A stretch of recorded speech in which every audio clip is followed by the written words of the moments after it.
Assalamu alaikum. I'm going to welcome all of you here again today on Single Muslim Live on British Muslim TV, sponsored by SingleMuslim.com.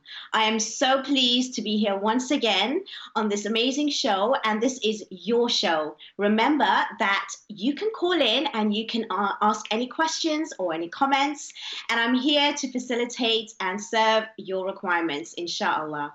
I just want to remind you, all dear viewers, that are streaming from Facebook, Twitter, Instagram, and live on Sky, welcome, and you can call in. The number's at the bottom of your screen, and it is the national rate that does apply. It's 01924231083. We also have a WhatsApp service, which is free from international calls as well, which is 07950797017. I look forward to hearing from you all. And without further ado, I would love to introduce my guest to you today, all the way from Malaysia. Assalamu alaikum, Gabriel Al Romaani. Assalamu alaikum. Walaikum salam wa barakatuh. Thank you so much for joining me today. It's an absolute pleasure.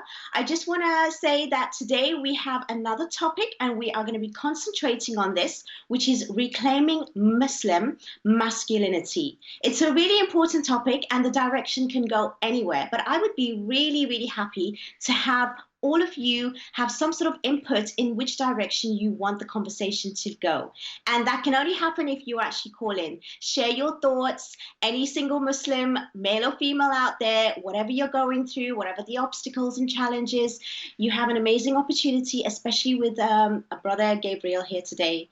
Again, I just want to say thank you so much from across the world. And it is early morning there. I really do appreciate your time. Before we actually go into answering the question, could you maybe define the actual word Muslim masculinity? Because a lot of us may think that is probably just someone being macho or a bad boy or whatever it may be. So how would you define it so that we are clear as to what exactly we're trying to gauge with this conversation? Okay, that's a great question, and it's a great way to start with. Bismillah, alhamdulillah.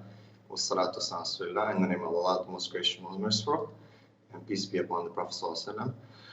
Muslim masculinity, well, Allah subhanahu wa ta'ala, God, the creator of the heavens and the earth, created men and women in a natural state, or what we call, the terminology that we use is fitra, right? Most Muslims will know what fitra means, but basically in plain English terms, it means your natural way that God created you. You're in touch with the universe. You're in touch with your genes. You're in touch with the way you're supposed to be. And obviously, Muslim, the word Muslim qualifies that term because the fitrah has to be fine-tuned by revelation. So God the Almighty revealed scriptures throughout the time. There's been over 120,000 prophets and messengers sent to mankind to show them how to live their lives, not just procedural, but also, how to take care of themselves, to groom themselves, how to behave, how to be as human beings, be it them men or women. So that's basically nature being fine-tuned by revelation, right? And masculinity here in our class, we're talking more specifically about males. This is something very important, because Allah tells us in the Quran that the man is not like the woman. The man is not like the woman. And this is a very, very important statement that I believe in the 21st century is somehow overlooked, or even on purpose, we're having a gender gap reduction, right? I mean, people are trying to make the two genders very, very close to each other, which I believe personally, in my experience now, over 17 years, that it's having detrimental consequences on humanity at large. No, absolutely. And I love your introduction there, because it gives a great sort of sort of definition as to what exactly we're meaning by having this topic today, I just want to say that, we do listen to all of your comments on SingleMuslim.com and British Muslim TV, and we do take regard as to everything that you say. That's why we're here today, to serve you. So please do call in with your comments and questions. This is important. This is your show. It wouldn't be here without your support. Honestly, you have no idea the impact that you have, and it's really important that, we just want to send out our thanks to all of you that are supporting and watching. And the number again is 01942311083. As Brother Gabriel has actually sort of said to us quite, eloquently, that it's really important that, especially in this century, that we are actually having our identity really firm, and especially in today's society, especially in the West, where maybe there is some sort of confusion, or there is external factors which may interfere. Do you think that maybe the responsibility, to a certain extent, Brother Gabriel, is the household, the community members, like the the mosque leaders? Or do you think it's society as a whole, with regards, or even just females, because their roles are changing and they're becoming more not necessarily masculine, but stronger? Do you think that plays a part in that? Well, you see, every action has a reaction, right? And we cannot leave anything unattended when it comes to this equation. I mean, there's just so much playing here. We have, of course, the community at large that's playing, a huge role in what's happening right now, or they're not doing enough. They've kind of not pushed back on the movement that's happening around the world to demasculinize males. And, as I said, the balance is always, established, right? Like there's always going to be something to fill in the vacuum. When you leave a vacuum within the equation, there's always going to be something to fill in. So the less masculine males are, the more masculine females will be, right? So yes, the society at large is responsible for that, and the family, unit itself because that's the building block of society. Communities, as in mosques and leaders, educators, everyone has a part in this huge equation that establishes a natural balance. Allah subhanahu wa ta'ala tells us in Surah Rahman, وَأَقِيمُوا الْوَزْنَ بِالْقِسْطِ وَلَا تُخْسِرُوا الْمِيزَانَ وَأَقِيمُوا الْوَزْنَ بِالْقِسْطِ وَلَا تُخْسِرُوا الْمِيزَانَ, and establish the balance and don't break the balance, right? And if the balance of the fitra is broken, no one is happy, right? Because there's something missing. And if you look at humanity right now, people are complaining 24/7. We're not happy. Why aren't you happy? Well, we don't know. We're not happy because we don't have enough money. Okay, you give them money. No, I'm not happy right now. Why aren't you happy? Well, I'm not happy in my marriage. Oh, okay. They divorce and go their separate ways, and then they remarry. Okay, I'm not happy still. Why aren't you happy? Well, I don't have enough vacation time. Okay, give them enough vacation time. They're still not happy, right? Why are people not happy, right? We're living in this free society, especially in the West, as you said, right? Just freedom is like the most important issue for humanity, especially in the West, right? And they have a lot of freedom. I mean, it's become almost too much freedom. And you can see right now, there's so many movements, there's so many ideologies, there's so many philosophies out there. Almost like anyone comes up with something new, it's accepted. And it just kind of lines up behind everyone else, and it's just, there in the spectrum of things, right? Yet still people are not happy. And the question is why? To me, personally, my experience and my idea on this, my theory on this is because people have deviated from their natural disposition. It's like you have size 12 UK feet, right? And you're trying to put in size 10 shoes on it, right? It's not going to feel well. It's going to feel very uncomfortable. And you're going to keep trying sticking your feet in there, and you're going to say, well, I don't understand why it's not feeling comfortable. And you're going to keep doing that. You're going to keep buying the same shoes, size 10, size 10, size 10, size 10, and it's not fitting. It's just not fitting well, and you're not feeling well, and no one is happy. So it's interesting what you say. It's interesting what you say, because especially I hear a lot of stories as well. And one of the main ones is from women who say that there is not enough men around? Where are the men? And we are becoming the men that we desire. What is your thoughts on that?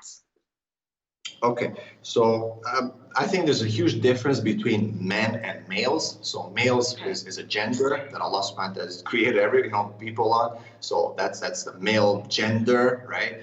And to be a man is, as I said, it's a choice, is part of an educational process, part of tarbiyah that a lot of people should be involved in, starting all, from, as we said, society, all the way to the imams and the leaders and teachers and fathers and mothers and the whole village, right, is are responsible for that, right? So that needs, so you take men, the gender, and you transform them through that tarbiyah process, because that's what tarbiyah means. It means transformation and taking someone from point A to point Z in their curriculum of life, right? So I think that's where there's a broken link. So males are males, but they're not men.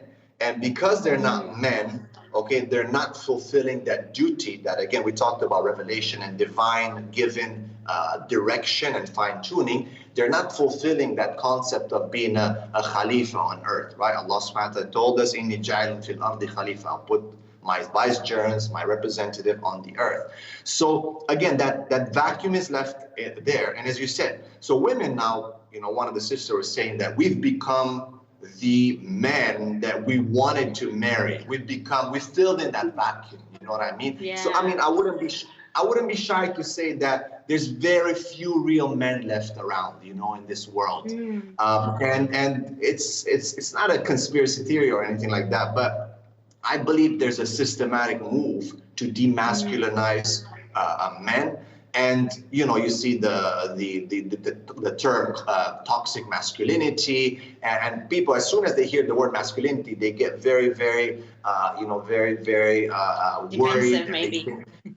Yeah, exactly, right. So but that's not what we're all about. That's because, as I said, the word Muslim.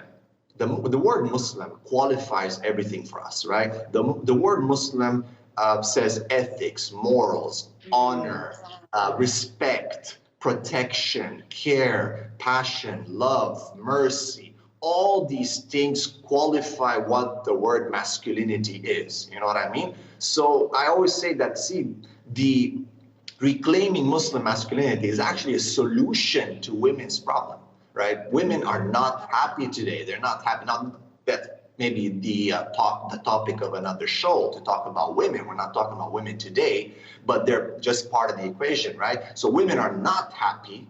They have their own fault at not being happy. We're not going to talk about that today. Today is about men. But women are not happy because men are not doing their job properly. Men are not being men. Men are not filling in those shoes. They are the leaders. They're supposed to be. And, I have a lot of young men coming to me and they say, bro, my wife doesn't respect me. And I say, why? Well, he says, well, because, she's just not understanding her role as a woman. And this and that. I say, yeah, I understand that. But do you understand your role as a man? Because first and foremost, I'm not trying to blow the feathers of women and trying to impress them. But first and foremost, it is the man's responsibility to work on ourselves. We are actually the first one in line to be responsible for everything in this world. And that's just our God-given responsibility. People think that it's somehow this is a male-driven world, a chauvinist type of, philosophy. It's all about men. No, this is a responsibility. It's not about, having some kind of free hand. No. It's a huge responsibility that we are accountable in front of our Creator in this life and the hereafter. So men shouldn't be like... Absolutely. No, I totally hear you. We're talking about accountability here. And a lot of reaction to this subject on Facebook and WhatsApp line. Shout out to Syed Hassan in the UAE. And he's contacted us through WhatsApp. Thank you so much for contacting us. The subject today of today's show is a little bit of debate. And the sister to be from Manchester, and she thinks it's an inappropriate title. Well, we have Sister Suzanne Yakub from LA in California, and she's watching, and she's agreeing with my guest here, Brother Gabriel. So we do have a bit of, differences of opinion. But Gabriel, but you obviously talking about the responsibility. What are your thoughts on the responsibility of men? So, what are your thoughts on some of those comments? And is it something that you're quite used to from even women, not just the men who's actually speaking about this, saying that it's not appropriate? Because I guess if a man even was to say that, for example, they are sometimes in control, it's something which is actually a negative even to some women. I mean, how do we create that balance, or even the language where people understand what we're speaking about here? Well, look, I'm not an apologetic person. It is what it is. We move based on evidence. If we are Muslims, that's very simple for us actually, because Allah subhanahu wa ta'ala created Adam first, and he created him with that responsibility, and he named him Khalifa. And then from his, that's a beautiful thing, from his rib, from below his left arm, close to this heart, he created Eve. And some of the scholars said that that signifies that responsibility and caretaking that Adam should have over Eve. Another thing, another evidence is Allah subhanahu wa ta'ala tells us that الرجال قوامون على النساء, that men are caretakers of women, and that's a responsibility. When you look at qawwam, it has so much to do with responsibility, right? So I don't believe that the term is inappropriate or title is appropriate. I do believe though that because of conditioning, because of propaganda, a lot of Muslims are extremely sensitive when this topic is brought up, because of the whole equality and gender gap that has negative connotations within a Western concept of what the discourses in the West. But within Islam, I'm not saying within the Muslim countries, but within Islam, within the theory of Islam, it has no negative connotation whatsoever. It is responsibility. It's not just opportunity and having a free hand, as I said. And it is a God-given accountability that men are responsible for. And it is in line with the natural disposition that God created us. And it is just, the best equation that's going to satisfy women, men, children, and everyone. Because when everyone is in their right place, according to the way they were created, that's when they perform the best. And when they continuously work at that and they become better and better, then of course it's going to be a win-win situation. However, when you're not in the right position and you keep trying to be happy, it's not going to work. It's just as simple as that. And there's just nothing negative about that title. I know people are not, comfortable sometimes, but they need to respond to why and what's their evidence when they make such claims, because absolutely. Yeah, no, of course. No, I love what you're saying right now. And I think it really does raise a lot of important issues that we are facing right now. And we're not raising this issue just because it's something that we've just come about. We listen to the comments here, especially at British Muslim TV and SingleMuslim.com. We hear what people are going through. We understand what the crisis is at the moment. And there is a challenge. There is obstacles. And that's why this topic has been raised for those particular reasons. And I know you yourself, you counsel people. And people come to you with their issues as well. So it's coming from a lot of experience and real stories. And that's why it's really so relevant right now. I do want to invite all of you to, as much as you are watching and commenting, I would love to hear you call into the studio on 01924231083. It would be amazing to hear your story, just even your journey as a single Muslim. What is, your challenge, your obstacles? Maybe you can get some, one-to-one guidance from Brother Gabriel, which we only have for tonight, which is an absolutely amazing opportunity for you to call in and have your say and maybe direct the conversation to actually help you. So yeah, please do call in. And remember, you can also download the SingleMuslim.com app right now for free and have an opportunity to meet your potential spouse. I just want to say that I'm also very conscious that we are getting a lot of messages from brothers from Pakistan through WhatsApp and India. And a lot of them are asking about guidance with regards to finding a wife. We get that a lot. So I would say pick up your phone. Maybe we can actually hear your story for real and what you're going through on 01924 And I'm sure it would be amazing for Brother Gabriel to hear your story and actually give you some one-to-one live advice, which you're not going to get very easily. So please take the opportunity and call in. I really appreciate that. It would be amazing to hear you. So, Brother Gabriel, again, when you talk about masculinity, a lot of us, obviously you've mentioned a few sort of technical points there, but what are the components for a brother who is listening right now, who is struggling maybe just, regardless of being single, but the fact that, they want to be those leaders and those future influencers in society, in their households, in the future, with their families, and that's where it starts. Because I know you were quite passionate about this topic, and you have got a setup where you actually guide people and you've got your own program. So could you share some of the points? So if somebody was actually listening right now and they are struggling, or they do find that even if they're not getting the outcome and the results, what are the kind of steps they would need to take, and the language and the kind of things that you would advise so that they can actually use and take away some practical tips? Okay, great. That's a good question.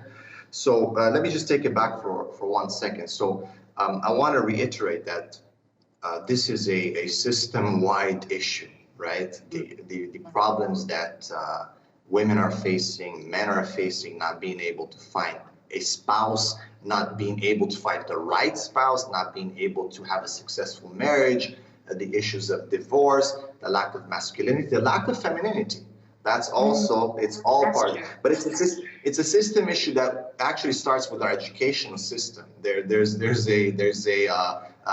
a shortcut in our educational system, because see, that's where it starts. It starts from being young, and that's why a lot of my work is focused on youth in one side, and then damage control on the other side. So once you've passed a certain age, it's damage control, because you've already been indoctrinated, you've already been conditioned. And hence maybe some of the comments and some of the people who are like, oh my God, why are you talking about masculinity, right? Because it's right away, your mind associates it with toxic masculinity, with oppression, with chauvinistic type of behavior, right? So no doubt. So it's an educational problem. Our educational system does not train males to become real men. It's not conducive to developing skills that are going to benefit everyone, including females, of course, right? So that's a problem. That's probably one of my first targets within my scope, is to work with youth, to teach boys how to become men. Something that used to be quite a norm, 100 years ago, maybe 50 years ago, where fathers would take their kids in the field, they would, teach them skills, they would give them responsibilities. Right now, you have, forget about 15, 16-year-old boys, you have 26-year-old boys who are playing video games in their parents' basements, and then they're messaging. Last night, I had an interesting, a question from a 26-year-old, and he said, what should I do? And I said, what do you mean what should you do? He's like, well, I just want to start my life, kind of thing, right? And I said, at 26, you don't know what you want to do. There's males who are at 36, they still don't know what they want to do, right? So it's a huge problem. It's a huge problem. If you reach the age of 26, of course, and you said, well, now I want to get married. Well, wait a second, who's gonna marry you? Who are you? What do you have to offer? Because again, a lot of times guys do the mistake. It's a huge problem. And again, it's because not of anything else other than the lack of responsibility and masculinity. So they're there at 26 and they say, well, I want to get married. And you ask them, so what do you have to offer though? And they're like, well, I don't know, right? And then you're like, so how do you expect someone to marry you, right? Because again, you are the number one in the line who's responsible, right? You're the one who's supposed to go out there. You're the one who's supposed to. So they're not ready. Men are not ready, right? So of course it trickles down into, as women not accepting the marriage. Women are very apprehensive to say, well, I don't know if this is the right guy for me. Women have done the mistake of marrying the wrong man, and then they end up divorcing. And the second time around, they become very, very cautious and they rather stay single than marry a loser. You know what I mean? So it's quite so difficult. True. I mean, you highlighted so many realities and stories that I even hear myself. And it's quite frightening, actually, because this is real, as we're saying. I mean, that's why it's so relevant. It's so important that we raise this issue. And I'm so grateful to have Brother Gabriel on the show. I just want to say that thank you so much for all your comments and in the interaction that we're having, especially on WhatsApp. It's absolutely amazing. I just want to say that we are going to have a break shortly on British Muslim TV, but we will be continuing live again on Instagram, and we'll be back after the break. Please do stay tuned, and I hope to take some of your calls when we come back so we can hear some of you. And hopefully, please remember that the numbers at the bottom of your screen, 01924231083. Inshallah, we will see you after the break. And we hope that you stay tuned. Assalamu alaikum wa rahmatullahi wa barakatuh.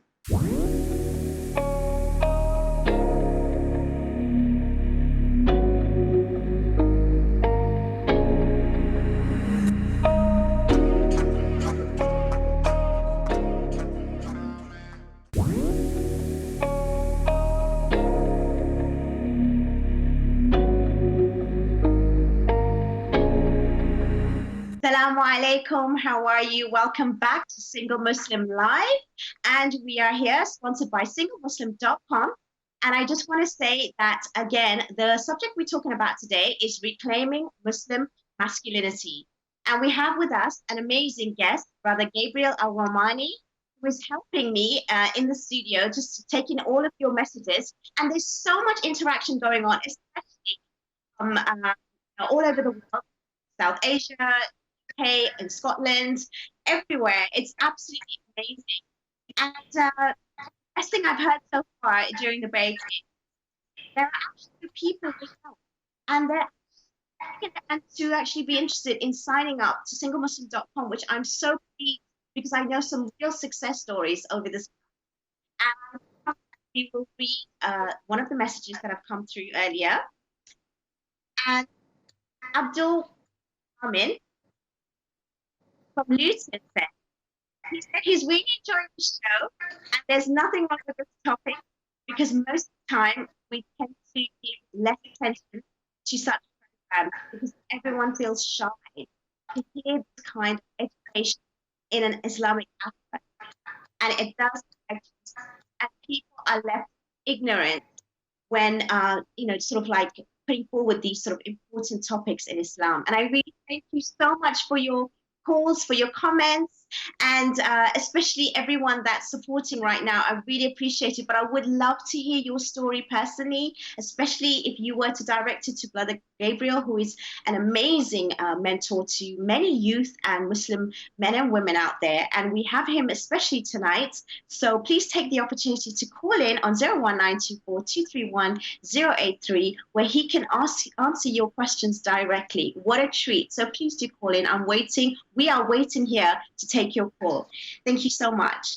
Again, Brother Gabriel, what you've said was so important about the household and not being able to give the tools to their offspring to prepare them for marriages.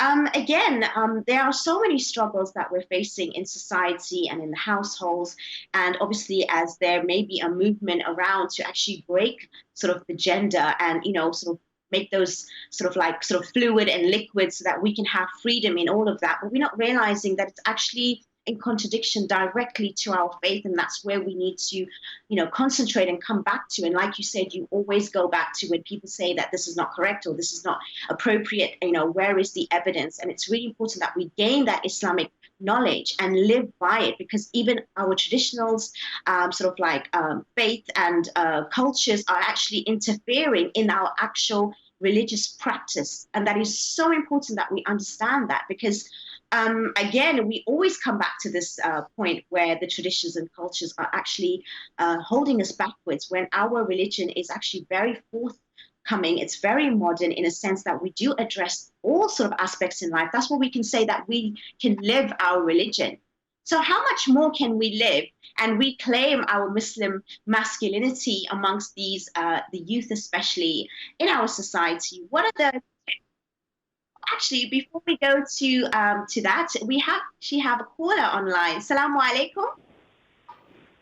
Alaikum salam. Thank you for calling. What would you like to say?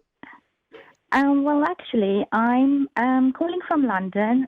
First of all, I just want to say that I'm really happy at watching you guys every week, and especially you, Fahima, on the TV. It's very interesting and very informative topics that you come up with every week, which is amazing.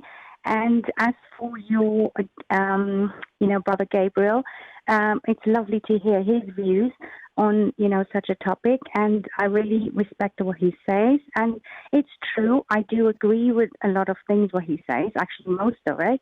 But some men might think, well, it's a bit, it's not a very good topic, or I believe one of the sisters said that. But to me, I think that's a really good thing, because I don't want to bring any men down, but they do need to step up. And women are being stronger because of the lack of, should I say, the strongness in men. You see, so that's why it affects marriages, it affects relationships and stuff like that. So it's a lot of things that are happening, but it's really good to hear your side and Brother Gabriel's. And I'd just like to say this is an amazing thing that you guys are doing, because it's a lot of information that people don't actually have, and they're too shy to want to know. So this is just a brilliant thing. So I just want to say thank you very much, and it's very informative, and keep up the good work. You know what? Besides you saying thank you to me, I want to say a huge thank you to you to actually call in and say what you've said is an absolute pleasure. I mean, this is what we're here for. We're here to serve the community. And we here at SingleMuslim.com, collaborating with British Muslim TV, are here to do exactly that. And to hear you call in to comment and saying what you're saying is an absolute amazing and a pleasure. Thank you so much for that. What are your thoughts, Brother Gabriel? Yeah, alhamdulillah. I mean, this is very important that we cover this topic. I believe I myself have called on many community leaders to speak more about this. They have huge followings, and they have a responsibility to bring it out in a proper, systematic way, arranged in a way, in a respectful way. But it has to be brought up because, as you said, see, as soon as we leave our houses, we leave our families, we spend most of the time outside interacting with different people, and we don't realize, but every single minute counts as an educational experience that changes the way we think. It shapes our ideas, it shapes our philosophy of life, it shapes our actions. And sometimes it's just subconscious, we don't even know it, right? So then we end up after a few years saying like, oh my God, look at the way I'm thinking, and this is the way I'm living my life. Why am I not happy? There's just so much education taking place every single day when you leave your house, when you're outside of your household. So we as the Muslim community, and a lot of that is negative, right? So we as the Muslim community have an accountability to make sure that we clarify a lot of the things that are seen out there. And the Muslim youth are turning to our community leaders and to our teachers for guidance. And I'm so sorry, but a lot of times, the things that they are talking about are not relevant, or let me take that back.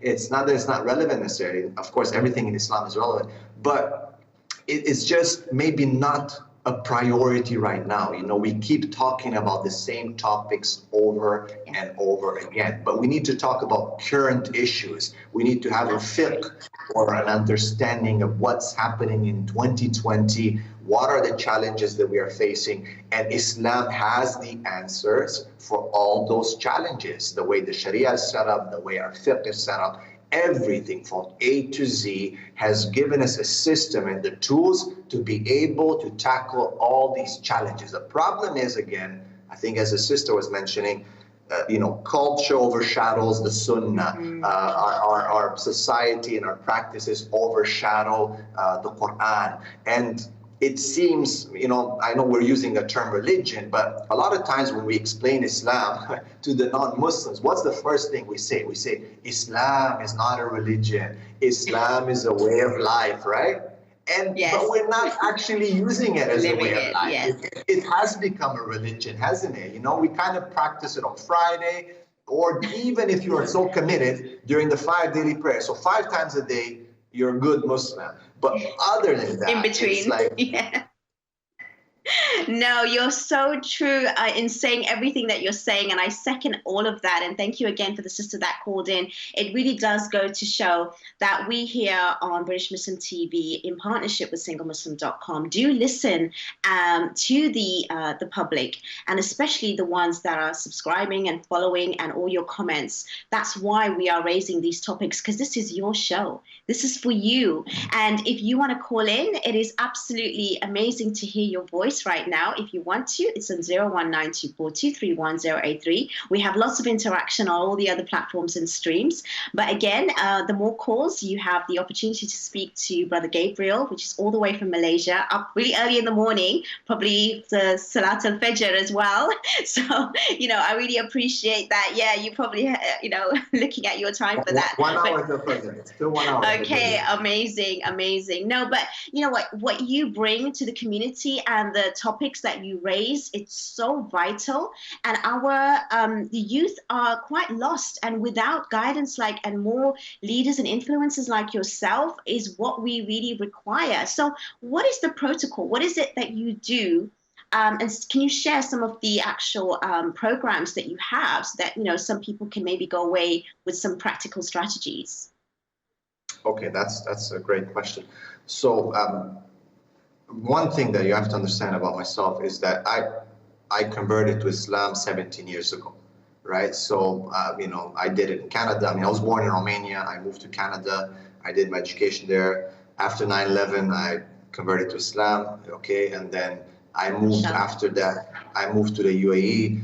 Then I moved to Malaysia. I've lived pretty much on different continents every decade. And in between those times, I've traveled to over 40 countries, working as an educational consultant. At the moment, I work as a school principal. I've worked as a teacher. I mean, I've taught kindergarten all the way up to, you know, year 12. And I've had a lot of interactions with youth and their parents, right? Because when you're in education, you don't only deal with students, you deal with the parents as well, right? So you kind of cover the whole spectrum of issues, family issues, and, you know, youth issues as well. So I basically divided my work into two, as I said. Number one, focusing on youth. So we have a program here. You can see maybe the logo behind that. We call it Dawah Dojo. Okay, we call it Dawah Dojo. Dawah because, you know, Dawah is basically an invitation to what? An invitation to the best way of life, the way of life, you know, which is Islam. And dojo, which comes from martial arts, you know. Yeah, I know that terminology. Right. So, but it's basically about education, right? So we educate youth. We just had a course last weekend on how to create content, how to film, how to write a script. We teach youth to take the responsibility of changing the narrative about Islam in the media. But that also empowers them. So like we work with them hands-on. We do hiking, we do sports with them. We give them this tarbiyah, which is, you know, education, to take them from being boys into being men, to make that transition, right? And it's again through education. So number one, education, youth-focused programs, but specifically the target is to give them those skills that will allow them to become real men, to be able to lead, to be able to protect, to be able to love, to be able to defend, to be able to really, you know, push the world towards what it's supposed to be, to uphold this amana that was given by Allah subhanahu wa ta'ala, right? So that's our objective, you know, right? And we do that through skills development. Like I want, you know, one of the, you know, we have 3 principles, but there's more, but 3 main principles when it comes to becoming a real man. And number one is knowledge. You know, you have to have knowledge. Everything starts from knowing, right? If you don't know, how can you act properly? How can you know whether this is right or wrong? So knowledge is number one. We focus on knowledge. Islamic knowledge, knowledge of the world around you. The Prophet ﷺ didn't just recite Quran. He understood the world around him. He was a political leader. He was a strategist. I mean, you know, so these are very important, right? So number one is knowledge. Number two, we teach boys to be brave. You know, bravery is very important because the problem is, with all due respect, there's a lot of cowarding type of behavior, a lot of cowards in the world, and because of that, there's a lot of injustice and a lot of oppression. Okay, so we teach our boys to be brave. And the third point that we teach is independence, financial independence and stability. Now you might say, what are you talking about? Yeah, it's very important. If you don't have that mindset from a young boy and growing into adulthood, it's going to be a lot of issues, right? Because one of the important things in getting married is to having a stability and financial ability to get married, right? And that also comes with the issue of protection, of provision, of taking care of things. So these are 3 points that we really focus on in teaching our kids. And of course, you can connect the dots. There's just so many things you can do in between. Of course. So that's one thing. The second thing is I've created this course called the Muslim Alpha Man course. That's one course that basically takes existing males, and transforms them into real men. So we go through a series of modules where we basically reclaim masculinity, proper masculinity, Muslim masculinity, not toxic masculinity, not masculinity to oppress women or to do injustice, but proper masculinity. And so we do this. It's a mix of spirituality, as in Islam, knowledge, a mix of being physically fit. Okay, that's another issue. It's a huge issue actually amongst men. Women tend to be more fit and take care of themselves more than men. So guys slack off big time, especially even before they get married. Forget about it, men. I mean, It's so true. A lot of men think that they cannot be good Muslims and take care of themselves as well, or look clean or look good. And we forget that the Prophet ﷺ was, Aisha radiallahu anha said that he was so handsome. He was so beautiful, We know Yusuf alayhi salam. That's an amazing reference. I'm sorry to interrupt, but we do have a caller online. Assalamu alaikum. Wa alaikum assalam wa rahmatullah. I'm Abdul Muhammad from Luton. Thank you so much for calling, brother. What would you like to say? Thank you too.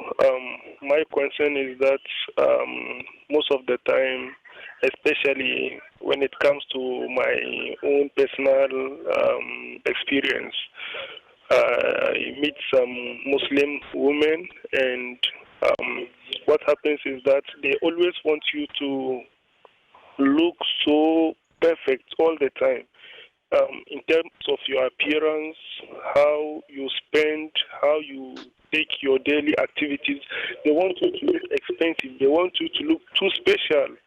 And me too, I want to be myself. I'm a Muslim. I'm trying to follow the Sunnah. Some haircuts are not allowed in Islam. And I'm trying to be myself, be gentle, clean. An-nazafat min al-iman, I said by the Prophet ﷺ, trying to be myself. It is only that I can really show my honesty to my partner when I marry her. But most of the time, most of the Muslim women, they ignore that. So it brought a lot of problems between I and some few people that I met, and they actually left without telling me anything. So right now, it left me in dilemma. So I really like Brother Jibril to tackle this issue for me, how to go about it. And also, I'm running a page on Facebook, the Life Empowerment Foundation, where we invite guests like yourself, the host, and our lecture, people like you to be giving more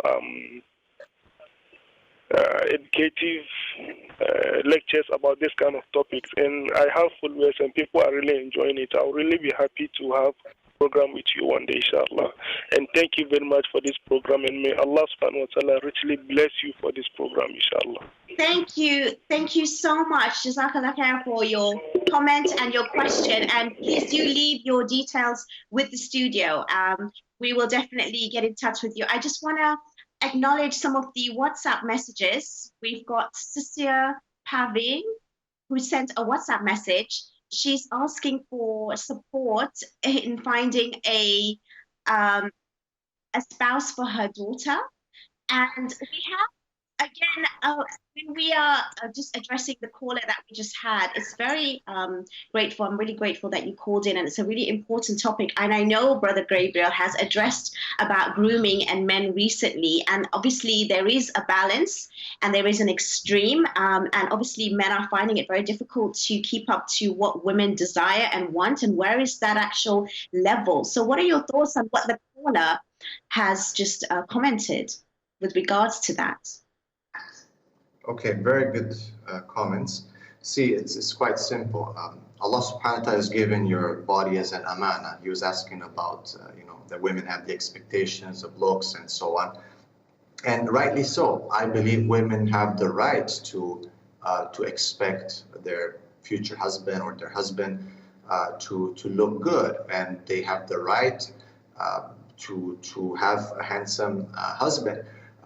Your body has been given by Allah subhanahu wa ta'ala. It's an amana, and you have to take care of it. Naturally, if you're going to follow the sunnah of the Prophet ﷺ, without a doubt, you are going to take care of yourself. Tahara shatrul iman. Tahara is not just about taking ghusl and making wudu. It's about your clothes being clean.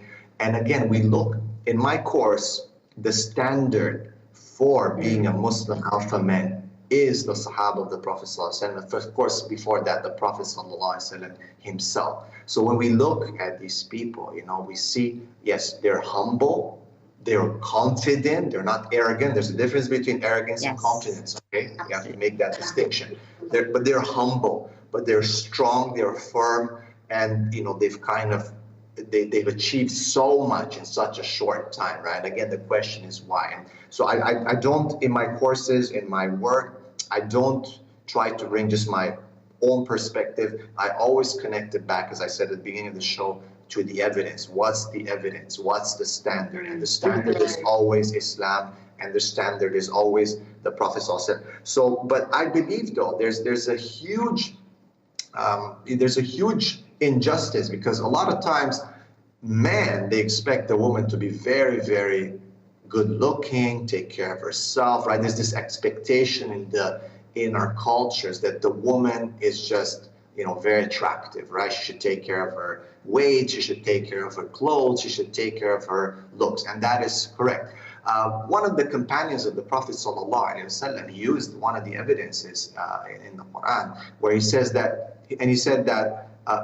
I like to look good for my wife, the same I expect her to look good for me, right? And he basically, and we look again at the example of the Prophet ﷺ, right, who looked really, really good. So I don't think it's good, because men just want their wives to look good, men want women to look good, and then if a woman somehow is expecting for her husband to take care of himself, all of a sudden she's not a good woman. All of a sudden she's not a woman who's got her objectives right, and so on. It's her right to be pleased as well when she looks at you. It's her right to feel comfortable, to feel love, to feel desire. And that's one of the main issues in marriage, that a lot of times men don't pay attention to not only the desires and needs of women, but to the nature of women. And they don't understand the nature of women. Hence, they cannot satisfy her, they cannot address those needs, they cannot, make her happy. And of course, then you're going to have an issue in the marriage, right? So there's a huge misconception where guys, yes, they want their women to be looking good, but there's a double standard, because if a woman somehow wants the man to look good, all of a sudden there's a problem. I don't think there should be a problem. I think women have the right to have a good-looking husband. I think men should put in a lot of effort, and that's why in my course I focus a lot on fitness, on confidence, on taking care of the way you groom yourself. I do some reviews for different products, and I advise the brothers on how to smell good. And this is, again, the Prophet ﷺ used to smell the most amazing, and there's hadith about that. How to groom yourself, how to take care of yourself, how to pick your clothes, what kind of products to use, right? And subhanAllah, right, women message and they say, you know, Jazakallah khair for addressing these things. Jazakallah khair. I want my son to take this course. I want my husband to take this course. I'm going to kick him out of the house and go take the course because I want him to be, yeah, you know, so all of a sudden this negative connotation of the Muslim masculinity becomes something desired because when people give it a chance, I just need people to just don't jump to conclusion just because of the label. Title. Right? Look at what it is. Look at what's the objective of what we're talking about today. It's not about putting this one down or that one down. It's about, you know, empowering men back to the role that they were supposed to be. And wallahi, I get so many. Your mentioning about sisters messaging, you know, help me find a spouse. After a lot of my programs, which are quite taboo, controversial, sometimes people, you know, in the context of the 21st century, you know, I mean, I talked about polygyny in one of my series. I talked about the Muslim alpha man. A lot of women, about 70% or even more, will come with support and encouragement and say, you know what, at the beginning, I was kind of like, you know, cringing, my teeth and not. And then after listening to everything, I was like, you know what, this is a solution for me. You know what I mean? Please help me find a man like this. Please help me, you know, find a spouse and so on. So just give it a chance because, again, it's not my ideas. The standard is the Prophet ﷺ. The direction is Islam. This is what we go based on evidence. And that's how we're going to solve this problem. No, it's an absolute pleasure, and it was so refreshing to hear you speak, and I bet that so many people have taken so much away from today. I certainly have, and I'm sure there's a lot of young Muslim men out there that can have some sort of idea. And again, I just want to thank you so much, Brother Gabriel, for coming on the show, especially at this early hour of the morning, and it's gone by so quickly, but you've given us so much food for thought, and it's been an absolute pleasure. It's, you know, really, I just want to thank you so much for all your insights, and please do reach out to Brother Gabriel. Thank you so much for all the callers, all the messages, everybody that's watching from all over, and all your comments. I really appreciate it. Like I said, this is your show, and we're here on British Muslim TV, sponsored by SingleMuslim.com, to serve you, the public, our, you know, people that are following us, that are subscribing, that are watching. And again, thank you so much, Brother Gabriel. Assalamu alaikum. Thank you so much for your time and all your wonderful, amazing insights. It's been an absolute pleasure. Thank you so much, dear viewers, for watching. I've thoroughly enjoyed the show. I hope you have too. But inshallah, we will be back with another topic next week. Thank you so much for being here tonight, and take care. Have a lovely evening. Assalamu alaikum wa rahmatullahi wa barakatuh.